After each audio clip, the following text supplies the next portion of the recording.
كيف المسيح أن يكون عبدا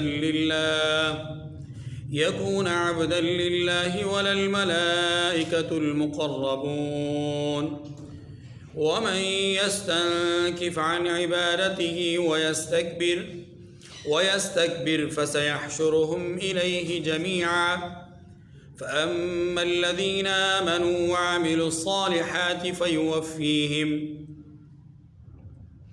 فيوفيهم أجورهم ويزيدهم من فضله وأما الذين استنكفوا واستكبروا فيعذبهم عذابا أليما ولا يجدون لهم من دون الله وليا ولا نصيرا يا أيها الناس قد جاءكم برهان من ربكم وأنزلنا إليكم نورا مبينا فأما الذين آمنوا بالله واعتصموا به فسيدخلهم في رحمة منه وفضل ويهديهم إليه صراطا مستقيما يستفتونك قل الله يفتيكم في الكلالة إن امرؤ هلك ليس له ولد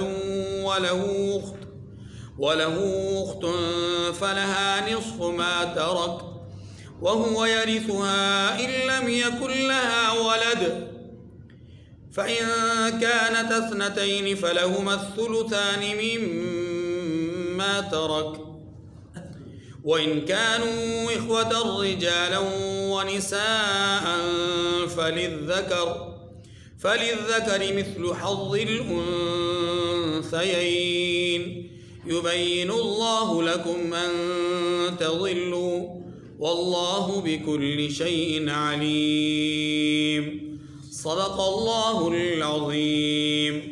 سورۃ النساء کی آیت نمبر 172 سے آیت نمبر 176 تک آخری 5 آیات سورۃ النساء کی ابھی آپ کے سامنے تلاوت ہوئی۔ ان آیات کریمہ میں اللہ تبارک و تعالی نے 3 باتیں ارشاد فرمائی ہیں۔ پہلی بات، عیسیٰ علیہ السلام ہوں یا کوئی اور نبی، انبیاء ہوں یا فرشتے، اللہ کی تسبیح، اللہ کی الوہیت بیان کرنے، اللہ کی حمد و ستائش کرنے اور اللہ کی عبادت کرنے میں کبھی بھی وہ عار محسوس نہیں کرتے۔ ایک بات۔ دوسری بات، تکبر کرنے والے، غرور کرنے والے، یہ اللہ کے ناپسندیدہ لوگ ہیں، جبکہ اس کے مقابلے میں وہ لوگ کہ جو تکبر نہیں کرتے، عاجزی اور انکساری کا اظہار کرتے ہیں، وہ اللہ کے پسندیدہ لوگ ہیں۔ تیسری اور آخری بات، وہ مرد یا عورت جس کے ماں باپ یا اس سے اوپر کے رشتے موجود نہ ہوں، جن کو ہم اصول کہتے ہیں، اور اسی طرح اس کے نچلی سطح کے جو رشتے ہیں وہ موجود نہ ہوں، جن کو ہم فروع کہتے ہیں، یعنی اصول بھی نہ ہو، فروع بھی نہ ہو۔ ایسے آدمی کو اگر اس کا انتقال ہو جائے، ایسے آدمی کا خواہ وہ مرد ہو یا عورت، اس کا انتقال ہو جائے تو اس کی وراثت کا کیا بنے گا؟ بات سمجھیں؟ ایک آدمی، یہ درمیان میں ایک آدمی ہے، یہ اس کا اصول کون ہوتا ہے؟ ماں باپ، دادی دادا، پردادا پردادی وغیرہ وغیرہ۔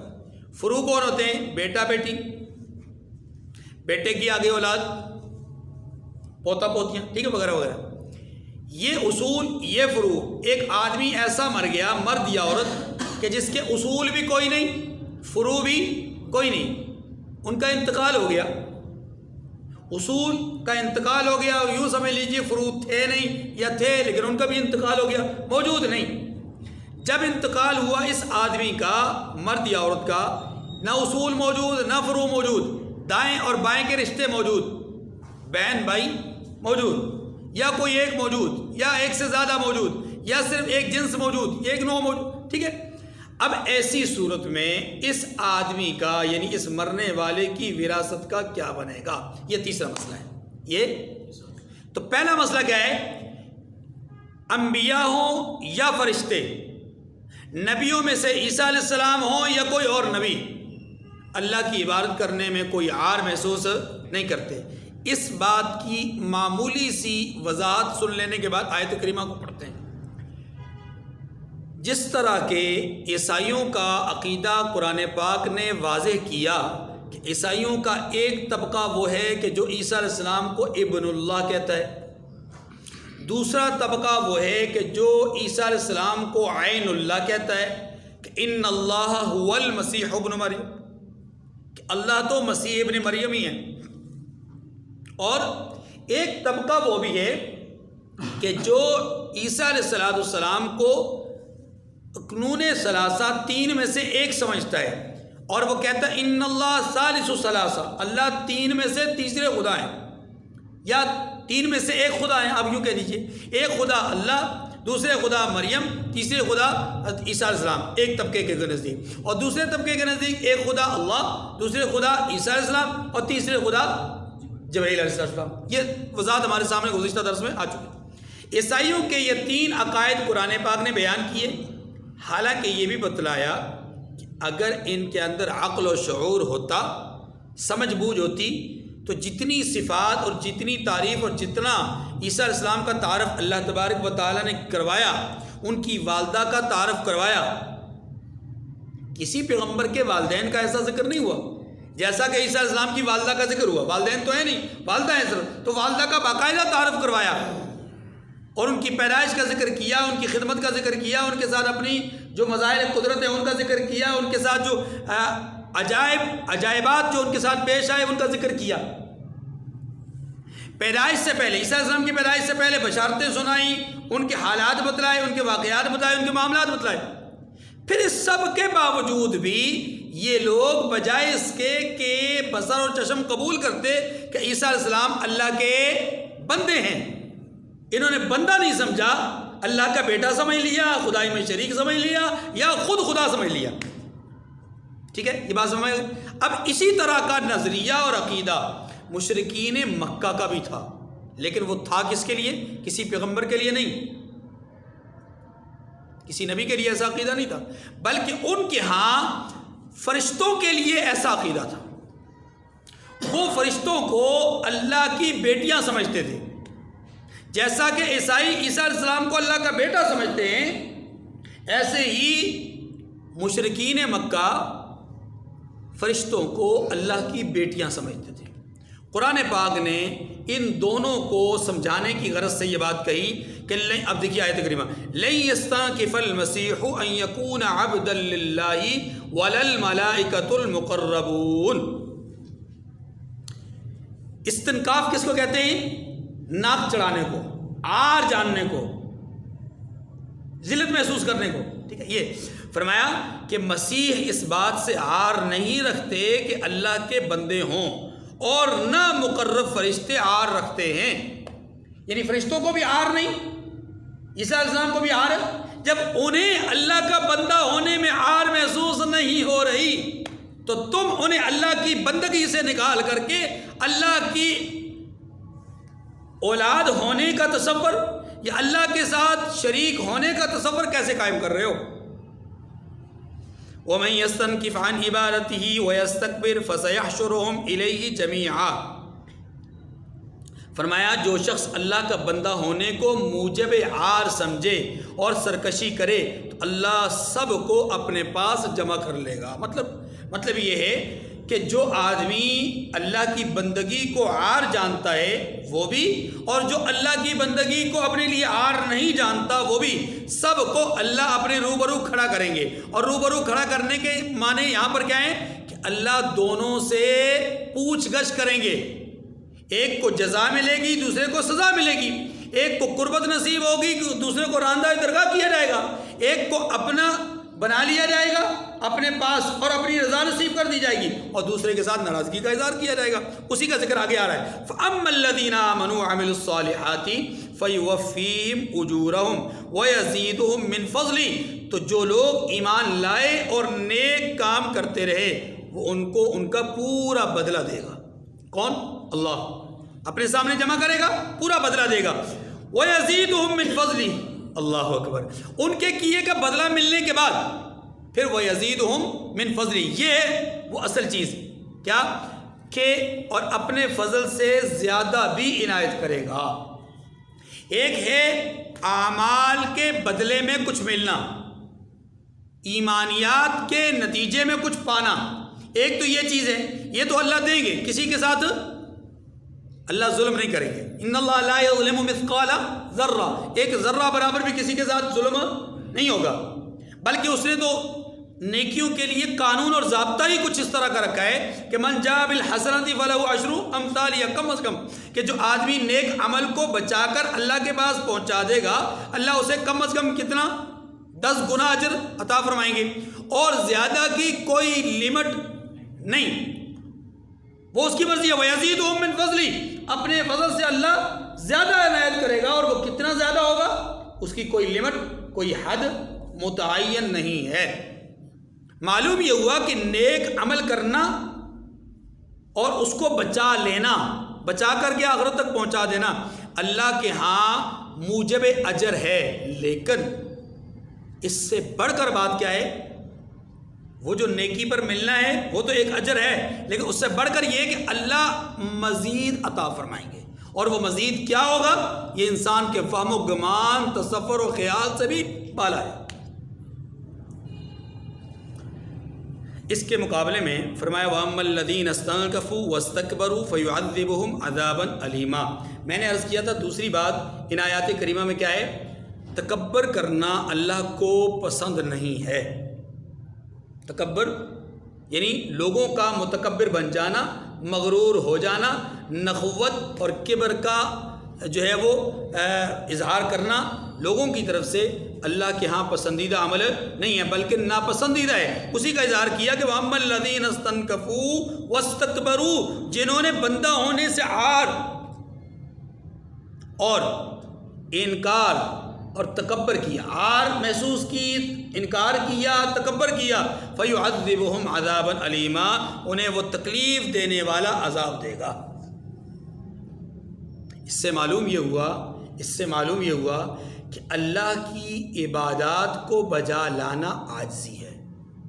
غور کیجیے گا، اللہ کی عبادات کو روزہ رکھنا عاجزی ہے، جہاد کرنا عاجزی ہے، زکوٰۃ ادا کرنا عاجزی ہے، حج ادا کرنا عاجزی ہے، نماز پڑھنا عاجزی ہے، دیگر عبادات، تسبیحات، تکبیرات، تحلیلات، قرآن پاک کی تلاوت، ذکر و اذکار، درود مبارکہ، تمام کے تمام عبادات کے جتنے بھی شعبے ہیں ان عبادات کے شعبوں کو اپنانا یہ عاجزی ہے۔ یہ کیا ہے؟ اور اس کے مقابلے میں عبادات سے انحراف کرنا، روگردانی اختیار کرنا، عبادات سے منہ موڑ لینا، یہ کیا ہے؟ تکبر ہے۔ اور اللہ کیا فرماتے ہیں وَأَمَّا الَّذِينَ اسْتَنكَفُوا وَاسْتَكْبَرُوا فَيُعَذِّبُهُمْ عَذَابًا أَلِيمًا، یہ جملہ کس کے نتیجے میں کہا گیا؟ اوپر والی بات کے، نہ عیسیٰ علیہ السلام کو عار ہے نہ ہی فرشتوں کو عار ہے، کس بات سے؟ اللہ کا بندہ ہونے میں، یعنی اللہ کی بندگی کرنے میں انہیں عار نہیں۔ اس کا اس سے پتہ یہ چلا کہ جسے عار محسوس ہوتی ہے اللہ کی بندگی کرنے میں، اللہ کی بندگی کرنے، وہ گویا کہ متکبر ہے، اور جو متکبر ہوگا فَيُعَذِّبُهُمْ عَذَابًا أَلِيمًا، اللہ اسے تکلیف دینے والا عذاب دیں گے۔ وَلَا يَجِدُونَ لَهُم مِّن دُونِ اللَّهِ وَلِيًّا وَلَا نَصِيرًا، اور وہ اللہ کے سوا اپنا حامی اور مددگار بھی نہیں پائیں گے۔ یا ایھا الناس قد جاءکم برہان من ربکم وانزلنا الیکم نورا مبینا، اسی عاجزی اور تکبر کو سمجھانے کے لیے ایک مثال دی ہے، یعنی ایک بات اور کی ہے جس کو ہم بطور مثال سمجھ سکتے ہیں کہ لوگوں، اگر تم نے عاجزی اور تکبر کے اس عمل کو عملی شکل میں دیکھنا ہے تو دیکھو، ہم نے تمہارے درمیان اپنے رسول کو اور اپنی کتاب کو بھیجا۔ کتاب برہان، رسول نور، یا کتاب نور اور رسول برہان دونوں معنوں میں درست ہے۔ آپ رسول کو برہان کہہ رہے ہیں یا نور کہہ رہے ہیں، کتاب کو برہان کہہ رہے ہیں یا نور کہہ رہے ہیں، دونوں میں سے کوئی حرج نہیں۔ قرآن برہان بھی ہے، نور بھی ہے، رسول برہان بھی ہے، نور بھی ہے، بات سمجھ رہے ہیں؟ اب اللہ کیا فرماتے ہیں؟ میں نے تمہارے درمیان برہان و نور کو بھیجا، قرآن و صاحب قرآن کو بھیجا، قرآن و صاحب قرآن کو۔ اب جو عاجز پسند طبیعت کا مالک ہوگا وہ قرآن کو مانے گا، رسول کو مانے گا۔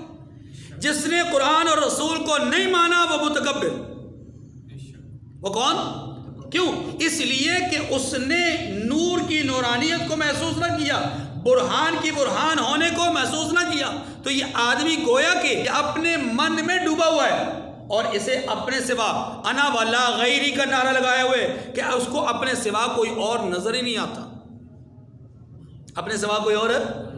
اس کی مثال تو وہ بن گئی افرائیت من اتخذ الہ ہوا، اسے اپنی خواہشات ہی کی پیروی نظر آ رہی ہے اور کچھ بھی نظر، اس نے خواہشات کو ہی معبود بنا لیا ہے۔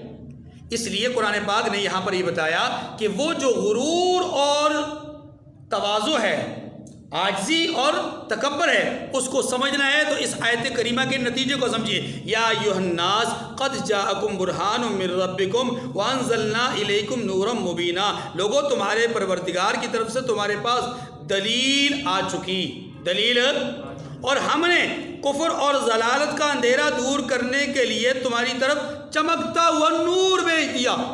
دلیل سے مراد یہاں پر اکثریت مفسرین کے نزدیک رسول اللہ صلی اللہ علیہ وسلم کی ذات، اور نور سے مراد یہاں پر قرآن مجید۔ اکثر مفسرین، بعض مفسرین یہ کہتے ہیں کہ برہان سے مراد قرآن اور نور سے مراد رسول اللہ صلی اللہ علیہ وسلم۔ تو یاد رکھیے حضور صلی اللہ علیہ وسلم نور ہیں، حضور صلی اللہ علیہ وسلم کیا ہیں؟ نور ہیں۔ لیکن یہاں ایک چھوٹی سی بات سمجھے گا کہ روشنی کا مقابلے میں کیا آتا ہے؟ روشنی کے مقابلے میں اندھیرا۔ روشنی کے مقابلے میں کیا آتا ہے؟ اندھیرا۔ روشنی کے مقابلے میں اجالا لفظ نہیں آتا، روشنی کا مترادف لفظ ہے اجالا، روشنی کا مقابل لفظ اجالا نہیں ہے۔ روشنی کا مقابل کیا ہے؟ اندھیرا ہے۔ دن کے مقابلے میں کیا ہے؟ رات ہے۔ سمجھ آ گئی نا؟ اب یہ جب آپ کو یہ بات سمجھ میں آ گئی تو اب اگلی بات سمجھیے۔ نور اور بشر یہ بہت ایک عجیب و غریب قسم کا جھگڑا ہے، ایک عجیب و غریب قسم کا اختلاف ہے جو ہمارے یہاں بر صغیر میں ہے بس، اور بر صغیر میں صرف خاص طور پر پاکستان اور ہندوستان میں ہے کہ جی حضور نور ہیں یا بشر ہیں۔ انا للہ و انا الیہ راجعون۔ عجیب بے تکا سوال ہے، نور اور بشر کا تضاد ہے ہی نہیں، مقابل ہی نہیں ہے۔ نور کے مقابلے میں بشر نہیں ہے، بشر کے مقابلے میں نور نہیں ہے۔ یہ کس بیوقوف نے کہہ دیا کہ نور اور بشر آپس میں متضاد ہیں؟ نہیں، نور صفت ہے، بشر جنس ہے۔ جنس کے مقابلے میں جنس آیا کرتی ہے، صفت کے مقابلے میں صفت آیا کرتی ہے۔ اللہ کے بندو سوچو تو صحیح کہہ رہے ہو، بات سمجھ رہے ہیں؟ اب سمجھیے، بشر مجھ جیسا بھی ہے، بشر مجھ جیسا بھی ہے، بشر آپ جیسا بھی ہے، اور بشر وہ بھی ہیں جسے اللہ نے، جن کی وجہ سے بشر کو فخر عطا کیا ہے، انبیاء، وہ بھی بشر ہیں، وہ بھی بشر، ہم بھی ہیں بشر، وہ بھی ہیں۔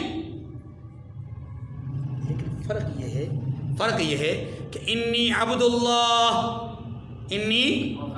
اللہ، میں اللہ کا بندہ، بشر کہہ دیا، ورسولہ صفت بیان کر دی، تخلیق کے اعتبار سے، جنس کے اعتبار سے، پیدائش کے اعتبار سے، بناوٹ کے اعتبار سے بشر، صفات کے اعتبار سے سراجم منیرہ، صفات کے اعتبار سے نور، صفات کے اعتبار سے وہ میں اور آپ نہیں، وہ میں اور آپ انبیاء ہیں، نور انبیاء ہیں، اور رسول اللہ صلی اللہ علیہ وسلم نور علی نور، سراجم منیر، بات سمجھ رہے ہیں؟ اس لیے یاد رکھیے، بشر ایک جنس ہوتی ہے نا، جنس، انسان ہونا ایک الگ جنس ہے، حیوان ہونا الگ جنس ہے، ملائکہ ہونا الگ جنس ہے، جنات ہونا الگ جنس ہے۔ بھائی اس جنس کے مقابلے میں جنات کی جنس آئے گی، فرشتوں کی جنس آئے گی، حیوانات کی جنس آئے گی۔ انسان ایک جنس ہے، جنس کے مقابلے میں جنس آئے گی۔ آپ سوال یہ کریں کہ انبیاء انسان ہیں یا غیر انسان، تو پھر آپ کا سوال بنتا ہے، پھر ہم جواب تو دیں گے کہ آپ یعنی تمام انبیاء انسان ہیں، آپ کیا جواب دیں گے؟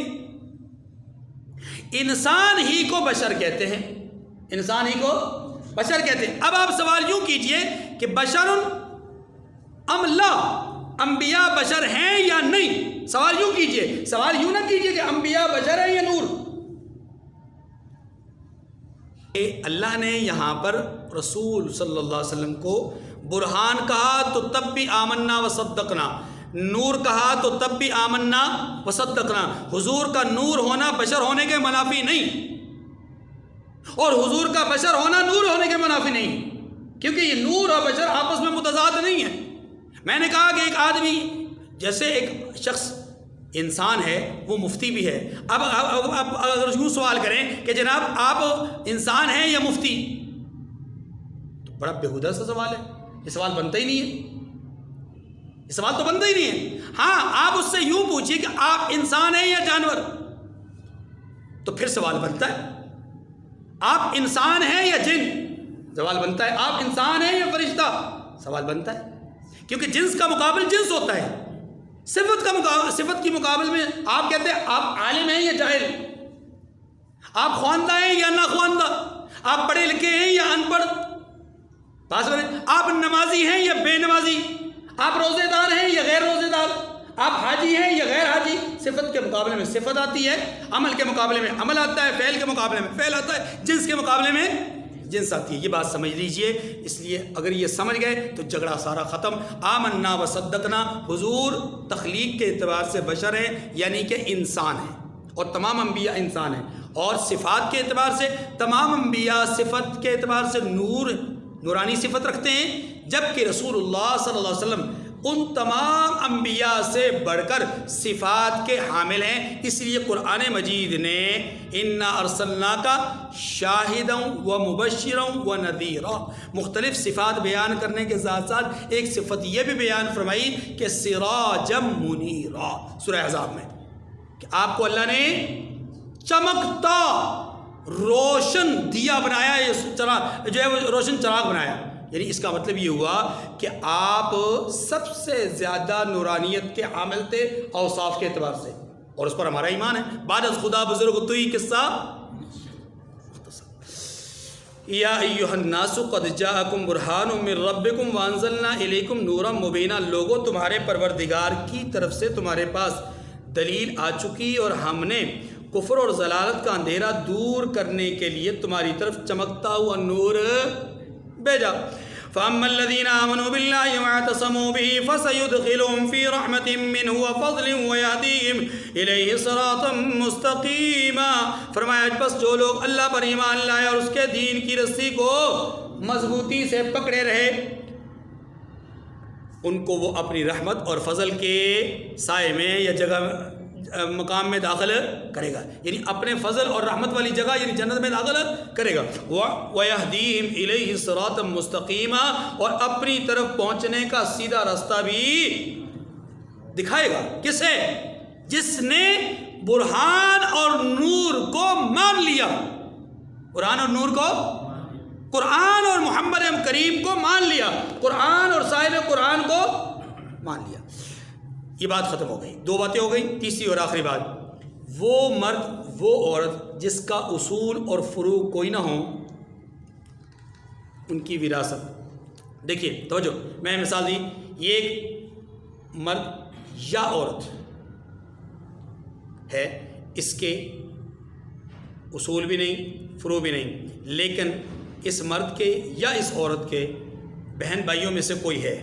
اب مثال کے طور پر اگر ان کا انتقال ہو جائے اور ان کے بہن بھائیوں میں سے ایک بہن موجود ہو، تو اس کے کل مال میں سے آدھا مال اس کی بہن کو دے دیا جائے گا، یہاں بہن سے مراد سگی بہن ہے، ماں اور باپ شریک بہن، اور اگر ماں باپ شریک بہن نہیں بلکہ صرف باپ شریک بہن ہے، ماں شریک نہیں باپ شریک، تو ایسی صورت میں بھی اس کو یہی درجہ دیا جائے گا، یہی اسٹیٹس ہوگا اس کا حلاتی بہن کا کہ اسے بھی کل مال میں سے آدھا مال دیا جائے گا اگر ایک ہو۔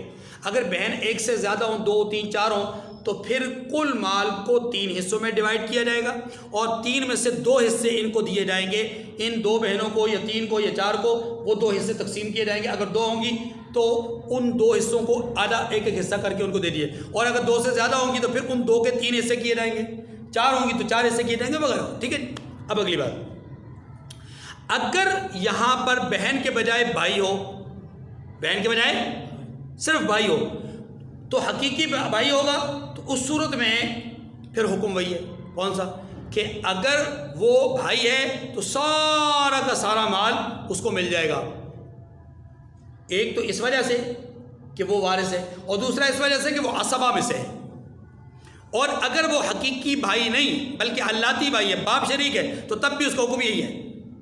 اب آئیے دوسرے مسئلے کی طرف، اگر وہ بھائی یا بہن کے بجائے یعنی حقیقی یا حلاتی ہونے کے بجائے اخیافی ہو، تو پھر اس صورت میں کیا ہوگا؟ اخیافی ہونے کی صورت میں حکم یہ ہوگا کہ وہ اسی طرح کا درجہ رکھے گا جیسا کہ اولاد کا درجہ ہوتا ہے، کہ مذکر کے لیے ڈبل اور مؤنث کے لیے آدھا، ٹھیک ہے جی۔ یہ بات فرمایا یستفتونک، آپ سے پوچھتے ہیں کلالہ کے بارے میں۔ کلالہ ایک اصطلاح ہے، کلالہ ہمارے ہاں یہ جو عدالتیں وغیرہ ہیں ان میں بھی یہ لفظ استعمال ہوتا ہے۔ کلالہ کا معنی یہ ہے کہ جس کے اصول اور فروع نہ ہوں۔